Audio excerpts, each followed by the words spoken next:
അല്ലാഹുവിന്റെ പരിശുദ്ധമായ ഖുർആൻ പറയുകയാണ് മൻ ഖതല നഫ്സൻ ബിഗൈരി നഫ്സിൻ ഔ ഫസാദിൻ ഫിൽ അർള് ഫകഅന്നമാ ഖതലൻ നാസ ജമീആ.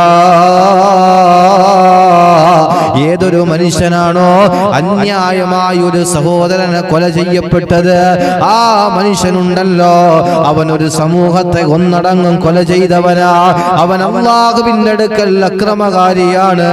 അവൻ ഇസ്ലാമിന്റെ വക്താവല്ല, പരിശുദ്ധമായ ഖുർആൻ അനുസരിച്ച് ജീവിക്കുന്നവനല്ലെന്ന് അല്ലാഹുവിന്റെ ഖുർആൻ തന്നെ പറയുകയാ. എന്നിട്ട് അല്ലാഹുവിന്റെ ഖുർആൻ പറയുന്നു വമൻ അഹ്യാഹ ഫകഅന്നമാ അഹ്യൻ നാസ ജമീആ.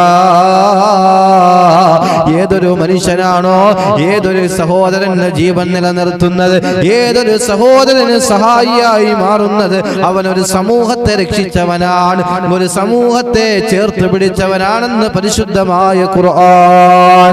അല്ലാഹുവിന്റെ ഖുർആൻ പറഞ്ഞു ഒരു കാരണവശാലും ഒരു മനുഷ്യനെയും ആക്രമിക്കാൻ പാടില്ല.